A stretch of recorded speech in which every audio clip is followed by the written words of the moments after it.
Nocturno, un espacio donde les ofrecemos importante información, entrevistas y opinión, bajo la conducción de Leonidas Castro. Bienvenidos.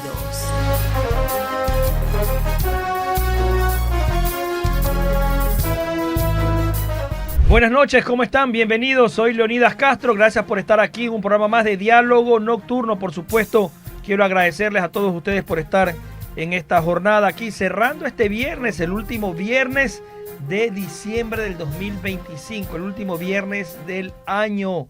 Hemos recorrido un año pues bastante complejo, complicado, difícil. Al final del día, pues bueno, hay expectativas y esperanza de lo que vaya a pasar el próximo, en el 2026. Entre otras novedades registradas este día, pues bueno, se realizó esta audiencia del ex vicepresidente Jorge Glass. Quedó suspendida para el día de mañana porque el juez Jean Daniel Valverde pues señaló que no estaba presente el representante del Ministerio de Salud Pública, y en este caso de esta audiencia de habeas corpus, que justamente tiene una connotación de tema de salud, de un tema médico que tiene que ser analizado por parte de los expertos, por los médicos, pues se necesitaba la presencia de representantes del Ministerio de Salud que no habían sido citados para esta audiencia. Por ello, quedó suspendida para el día de mañana. El ex vicepresidente Jorge Glass, pues bueno, estuvo vía telemática, estuvo haciendo algunos argumentos. Al final del día esperemos a ver qué pasa mañana, pues él está reclamando justamente la atención médica por sus problemas de salud que enumeró, que fueron más de uno, y en todo caso pues se está revisando también el informe médico. Hay un informe médico particular y obviamente tendrá que ser cotejado, validado o refutado justamente por los representantes del Ministerio de Salud, por los médicos del Ministerio de Salud Pública del Ecuador. Esto entre otras novedades que se han generado este día, por supuesto, y vamos a revisar también un poco lo que ha sido las cifras de este año, lo que tiene que ver con la situación económica. Un año que, pues, si bien es cierto, se empezó con muchas expectativas, han habido temas, problemas, hubo una eliminación de un subsidio de los combustibles para tratar de hacer más justamente viable el tema de las finanzas del Estado, y también pues eliminar lo que era el contrabando de combustible, aquel contrabando que sin lugar a dudas pues dio muchos problemas durante muchos años, porque era plata que se iba como en saco roto, plata que se iba literalmente para otros lados. Vamos a saludar pues al economista Larry Yumi Banda, justamente, que está con nosotros, a quien quiero agradecerle aquí. Economista, ¿cómo está? Buenas noches, bienvenido. Gracias por estar aquí con nosotros en este último programa de viernes de Diálogo Nocturno, cerrando este año, y por supuesto para revisar un poco también lo que tiene que ver con la economía del país, cómo termina este año el Ecuador, y es lo que nosotros queremos saber un poco también, cómo cerramos este año. El economista Larry Yumi Banda pues es presidente del Círculo de Economía de Guayaquil. Economista, bienvenido, buenas noches. Gracias, un saludo de quien le habla, Leonidas Castro. ¿Cómo ve usted este año que terminamos? ¿Terminamos en saldo positivo o cómo quedó finalmente el 2025? Gracias, gracias, Leonidas, por la invitación. Buenas noches también a la audiencia. Feliz Navidades. Felicidades. A todos ustedes. Y bueno, ¿cómo cerramos el 2025 con rebote económico, no?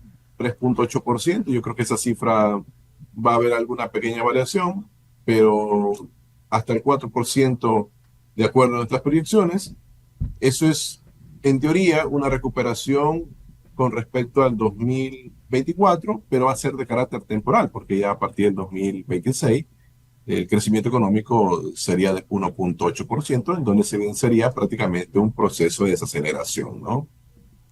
El Ecuador cierra pues este 2025, según las cifras, los datos del gobierno, el riesgo país llegó a menos de 500 puntos. Esto fue una de las cosas que se ha resaltado de los logros del presidente Daniel Noboa, y también las reservas internacionales. Otro dato que tengo, justamente datos son del Banco Central del Ecuador. Economista habla de que las reservas internacionales crecieron 37.9% en este año, al pasar de 6.900 millones en el 2024 a 9.516 millones en el 2025. Son dos de los logros que el gobierno nacional ha destacado, cifras oficiales del Banco Central. ¿Qué significa esto? Porque el riesgo país que se reduce obviamente implica pues también una imagen al exterior muy positiva del gobierno ecuatoriano, del Ecuador como tal, y también el tener las reservas internacionales en su máximo bonanza, pues en 9.516 millones que cierran este 2025. La economía se recupera este año, se debe a varios factores. Te acabo de mencionar algunos, las remesas de nuestros migrantes y también eh, los recursos que tenemos por cuestiones de exportación no petroleras, ¿no? Eso ha ayudado un poco a que las reservas internacionales estén en una cifra que ya está llegando a los 10.000 millones de dólares. Entonces, eso ha ayudado a que el riesgo país tienda a la baja por una sencilla razón. Ecuador le va a garantizar el pago a los acreedores. Tanto en el 2025, por eso es que había una tendencia hacia la baja, como para el 2026. Hay reservas internacionales para aquello. Entonces, eso de ahí, en la medida que, por ejemplo, el gobierno cumpla con sus compromisos, va a la baja. Pero si el gobierno decide ir a un giro de cambiar hacia el destinar los recursos para el tema de obra de infraestructura y entrar en un proceso de renegociación, el riesgo país podría estar subiendo. Entonces, eso va a depender mucho de la dinámica. Entonces, yo creo que la situación para el 2025 se podría decir es una calificación buena. El desafío, insisto, va a ser para el 2026. Hay muchos desafíos, temas petroleros, temas de seguridad social, temas de subsidios, temas, por ejemplo, relacionados al asunto de la contratación en el sector público, el asunto de la del mejoramiento de la regulación tributaria. Hay algunos elementos que sería importante que el gobierno vaya dando luces, porque de eso dependerá si nos mantenemos en el 1.8% para el 2026 o superamos esa barrera, ¿no? La productividad también ha aumentado, dice el gobierno, y la generación de empleos para este año. Pero ¿qué debería hacer el presidente del gobierno de Daniel Noboa justamente para generar esa expectativa o esa confianza también de los inversores ecuatorianos? Porque se necesita invertir en el Ecuador, que los empresarios crean en el país, que generen más fuentes de empleo, más plazas de trabajo y reactivar mucho más la economía ecuatoriana, aunque está previsto, como dice usted, apenas un 1.8 que crezca el próximo año. Bueno, dependerá de algunos factores, que baje la tasa de homicidios, por ejemplo. Este año Ecuador cierra como uno de los países más violentos del mundo, entonces llegando a una tasa de homicidios de 40 personas cada 100.000. Entonces es una cifra sumamente elevada, que de alguna otra forma limita el acceso a la inversión. También que, por ejemplo, ya no se cambien los temas de carácter tributario, porque en los últimos años se ha venido generando impuestos tras impuestos, aumento del IVA, comenzaron a generarse aumentos del impuesto a la salida de divisas, en fin, crear nuevos impuestos, contribuciones, etcétera. Yo creo que eso debe haber alguna pausa, porque de alguna otra forma los inversionistas quieren reglas claras y que no se estén cambiando, como se lo dije, en materia tributaria. Y adicionalmente, yo creo que Ecuador debe apuntar a mercados que yo siempre he dicho pueden generar algún valor para el país.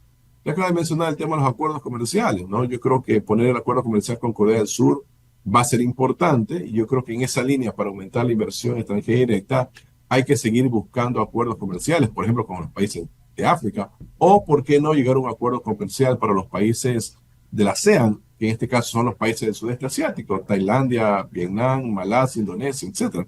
Yo creo que esa sería la clave, el desafío, y ojalá que en ese sentido se vayan concretando algunos acuerdos que permitan seguir impulsando nuestras exportaciones de una petrolera, pero también atrayendo inversión extranjera directa que permita ingresar a la economía ecuatoriana. Economista, el trabajo que está haciendo el gobierno nacional para mantenernos tan cerca de Estados Unidos ha sido un hecho reconocido, ¿no?, por el propio presidente Donald Trump, de esa cercanía a su gobierno. ¿Cuánto nos podría beneficiar para un acuerdo comercial? Somos de los pocos países de la región que no tienen un acuerdo con Estados Unidos. Lo tiene Colombia, lo tiene Perú, lo tiene Chile. ¿Qué debemos hacer para que nuestro principal comprador de productos del mundo sea nuestro socio estratégico más fuerte, en el sentido de tener un tratado de libre comercio, un tratado comercial justamente bilateral, y que signifique mayores exportaciones de Ecuador, mejores ingresos justamente en cuanto al ingreso de dólares al país para sustentar la dolarización. Bueno, al menos ir cumpliendo de acuerdo a ese marco general que se tiene con los Estados Unidos, que no es otra cosa que ciertas preferencias arancelarias, ¿no? Yo creo que hay que ir cumpliendo de acuerdo a los pedidos que ha hecho los Estados Unidos. Y a su vez, Estados Unidos que vaya cumpliendo de acuerdo a los pedidos que ha hecho Ecuador. Eso como paso previo para ver si se consigue, mejor en un mediano plazo, un acuerdo integral, como lo tiene Perú, como lo tiene Colombia. Entonces, otra acción que yo considero importante sería que el gobierno hable al interior de la comunidad andina, porque sería un impulso interesante, ¿no? Tener el respaldo de los demás países, especialmente de Colombia y de Perú, para ver si en base a eso se logra acelerar un proceso comercial un poco más integral.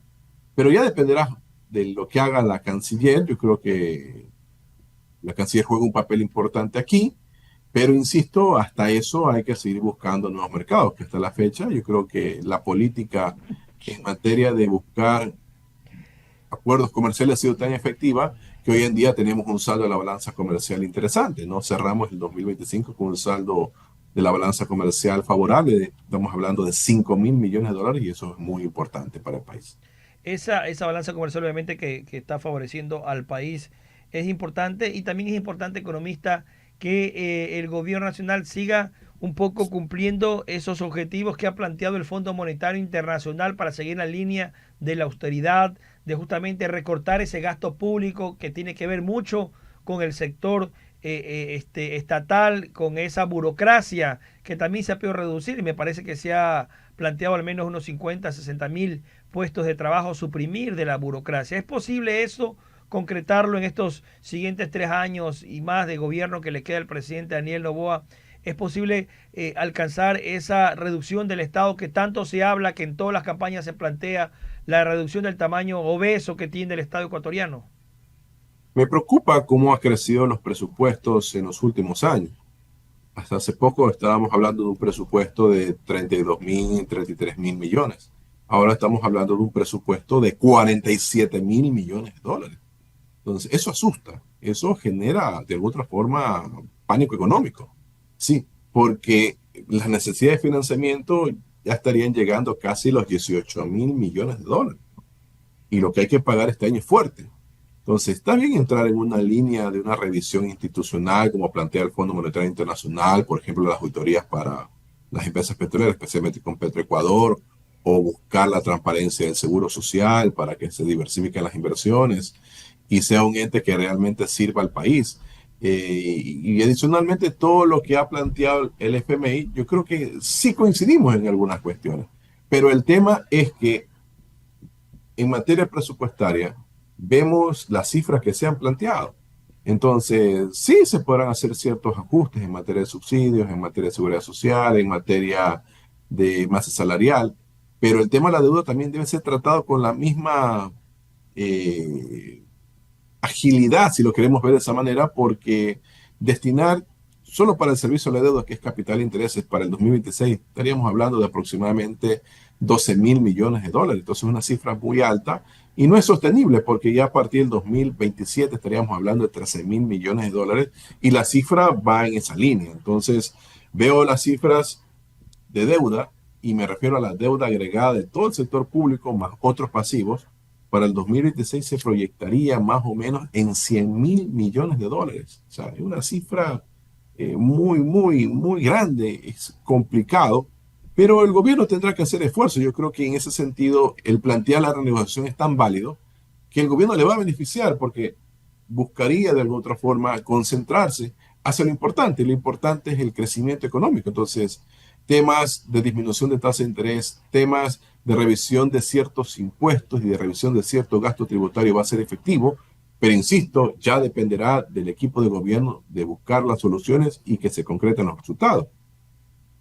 Estamos conversando con el economista Larry Yumibanda Montiel, el expresidente del Círculo de Economía de Guayaquil, a propósito de este balance de este año 2025 y las predicciones para el 2026. ¿Qué nos depara, economista Larry Yumibanda, para el 2026 con un sector petrolero caído, golpeado en este año y que realmente hay muchas voces que plantean de ver la posibilidad de hacer reformas estructurales, cambios al hecho de que sea el monopolio estatal de Petroecuador quien maneje el tema petrolero del país? ¿Hay posibilidades de cambiar? ¿No se lo permite la Constitución? ¿A dónde deberíamos apuntar mientras nuestros vecinos del norte, del sur, están creciendo en la explotación petrolera? Argentina mismo, con todos sus campos que están explorando. ¿Y por qué Ecuador nos cuesta tanto, pese a que hemos sido un país petrolero por muchos años? En los últimos tiempos hemos caído en nuestra producción, me parece que está por 480.000 barriles y no hemos llegado ni siquiera a la meta del gobierno, que era cerrar con 500.000 este año.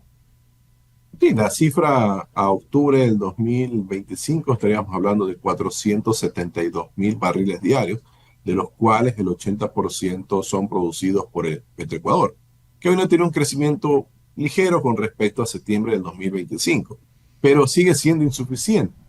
Sí, sigue siendo insuficiente. Entonces, en ese sentido, yo creo que Petroecuador, perdón, tiene que entrar en un proceso de depuración integral. Pero ya depende del gobierno. Y adicionalmente, comenzar a vender acciones que pueden llegar hasta el 49% de Petroecuador para buscar su capitalización. Y adicionalmente a eso, bueno, entrar en un proceso de concesión que sí lo permite la Constitución, sí, pero que las concesiones sean transparentes y que las regalías que se generen en esas concesiones al menos sean mínimo el 25% para el Estado ecuatoriano, pero que sea transparente el proceso, porque lo que se generó en la década de los 80, los 90 del siglo pasado, y lo que fue apenas el campo Sacha, que parecían que se generaba una especie de monetización en ese sentido, pero no fue transparente el proceso, llegó al punto, en el primer caso que le mencioné, a que los contratos petroleros, quien termina ganando son las transnacionales y poco el país, y en el segundo caso, por ejemplo, se cae la concesión porque no fue transparente la negociación. Entonces, queremos entrar en un proceso de negociación en ese sentido, pero que sea transparente. Si esto de las regalías, como se lo mencioné, mínimo 25%, más allá de que tienen que pagar todas las empresas en el Ecuador el impuesto a la renta y las utilidades de los trabajadores. Pero lastimosamente los que toman decisiones no lo hacen con toda la transparencia, por eso es que los procesos se caen o se denuncian públicamente. Entonces, si hay un proceso transparente, yo creo que había problema para el país de entrar en una especie de alianza público-privado, independientemente de que se capitalice y se limpie Petroecuador. Esas APP son las que realmente podrían abrir la puerta para la inversión extranjera. Y en el campo minero, en el campo de recursos hidroeléctricos también, ¿cómo traemos esa inversión, Larry? Porque el Ecuador necesita recursos frescos, dinero, para que crezca también el tema de la minería en a gran escala, obviamente, haciéndolo de una manera, una explotación, conservando la ecología, cuidando justamente los territorios y en la parte también de generación de plazas de trabajo. ¿Por qué no podemos crecer como país en la parte minera con estos grandes proyectos a gran escala cuando se quiere invertir más allá de lo que digan las comunidades oriundas de la zona que tienen derecho a la consulta previa y todo esto? Pero el Ecuador necesita esos recursos y los recursos están bajo la tierra, pues ¿por qué no explotarlos? Bueno, hay diferentes sectores donde se podría generar una exploración y explotación minera, ¿no? Por eso es que uno de los compromisos con el FMI es justamente reactivar el catastro minero. Sí, hay un mapa que presentó las autoridades del Estado, en donde se evidencia algunas hectáreas que podrían ser destinadas para este fin, pero insisto, ya dependerá mucho de la acción del gobierno. Sí, hasta el momento las dos concesiones que se han hecho en los últimos 6 años están generando sus frutos. Sí, entonces, mire que ahora las exportaciones mineras están bordeando los 3.300 millones de dólares y eso es positivo para el Ecuador, que ha permitido justamente tener un saldo de la balanza comercial favorable. Pero se puede hacer más, siempre se puede hacer más. Entonces, hay que buscar ese equilibrio. Sí, primero el tema de respetar la Constitución, usted lo acaba de mencionar, las consultas previas, pero también respetando inclusive lo que dice la Constitución con respecto a la Pachamama, el respeto a la naturaleza. Entonces, en la medida que todos ganen aquí, se podrá generar mayor comercialización de metales preciosos. Pero hay que apuntar a otros sectores también, ¿no? No solamente depende del petróleo, la minería, hay que apuntar también a romper el oligopolio en lo que tiene que ver con los servicios de telefonía celular, por ejemplo. Entonces yo creo que ahí cada ecuatoriano puede ofrecer las concesiones para que múltiples empresas ofrezcan su servicio al país. Entonces, y así sucesivamente con otros sectores, tema hotelero, tema de supermercados, tema, por ejemplo, con relación al transporte, etcétera. Yo creo que bienvenido la inversión extranjera directa de cualquier parte del mundo y también hacia cualquier actividad. Pero insisto, todo debe ser manejado de la manera más transparente posible. Economista, ya para ir cerrando un poco el espacio del programa El Diálogo Nocturno, obviamente se necesitan muchos recursos para atender el tema de la salud, de la educación, temas básicos que se necesitan para el país, pero también hay un tema que está pendiente y desde hace mucho tiempo, que es el generar plazas de empleo. Se dice que Ecuador es un país poco competitivo, que es muy caro justamente la mano de obra ecuatoriana, es muy cara la producción, producir en Ecuador es caro por el tema de la dolarización. ¿A dónde deberíamos apuntar para incentivar los empleos, el empleo joven, el trabajo por horas? Si bien es cierto, no se lo ha aceptado justamente como propuesta para tratar de explorar nuevos espacios para que haya inversión del sector privado en generación de plazas de trabajo para los ecuatorianos que necesitan trabajar. Hay una tasa de desempleo bastante alta y por ello justamente, ¿qué reformas deberían implementarse para atraer la inversión en el sentido de generar más plazas de trabajo y que no sean tan costosas? Podríamos ir al espacio tal vez de trabajo por horas, regular algunas regulaciones, reformas laborales allí. Yo creo que el tema de la jornada parcial puede haber algún tipo de modificación. Yo creo que eso está garantizado. Todo el mundo ha aceptado la jornada parcial. Sí, hay diferentes franquicias que la utilizan y sin problemas. Yo creo que en ese sentido se puede trabajar. Creo que el gobierno de Moreno hizo el último cambio importante. Creo que estaba el ministro Ledesma, si no me equivoco. Javier Ledesma.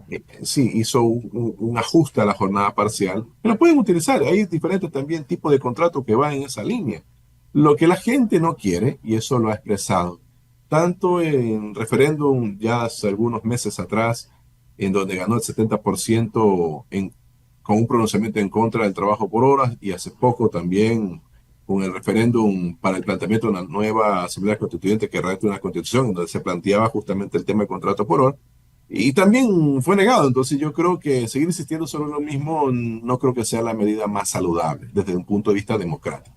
Pero las reformas están. Entonces, en la medida también, y esto no es que el costo de producción solamente depende de la mano de obra, depende de otras cuestiones. Por ejemplo, el crédito es sumamente caro en el Ecuador, ir hacia una disminución de las tasas de interés, la carga tributaria, revisar el impuesto a la renta, revisar los gastos tributarios, el tema de generar actividad empresarial donde los trámites son engorrosos, que se pierde tiempo y se pierde dinero, también buscar en ese sentido, y que el sector empresarial invierte en investigación y desarrollo. Mire el sector camaronero cómo está despuntando, porque han invertido en investigación y desarrollo, y eso les ha permitido tener larvas más resistentes y poder generar una producción a gran escala, que hoy en día el camarón ecuatoriano está liderando los rankings de ventas a nivel global. Entonces, si eso lo pueden hacer los camaroneros, ¿por qué no lo pueden hacer los otros sectores? Pero eso ya implica también una visión nueva desde el punto de vista empresarial, ¿no? Obviamente, y para ello hay que invertir, hay que traer esos capitales justamente para tratar de desarrollar los diferentes sectores que necesita el economista Larry Yumibanda. Quiero agradecerle por haber estado aquí con nosotros en el Diálogo Nocturno, desearles pues justamente que tengan un excelente 2026 y el mejor de los parabienes para este próximo año, que nos vaya bien a todos, que al gobierno le vaya bien, si al gobierno le va bien, nos va a ir bien a todos los economistas. Que tenga usted un excelente 2026. Igualmente, Leonidas, un feliz año y también un feliz año a todo el equipo de I-99 y a toda la gracias. Muchísimas gracias, economista. Igualmente para usted y toda su familia, muchas bendiciones. Gracias, llegamos hacia la parte final del Diálogo Nocturno. Nos vemos Dios mediante la próxima semana. Que tengan todos ustedes una muy buena noche. Hasta la próxima.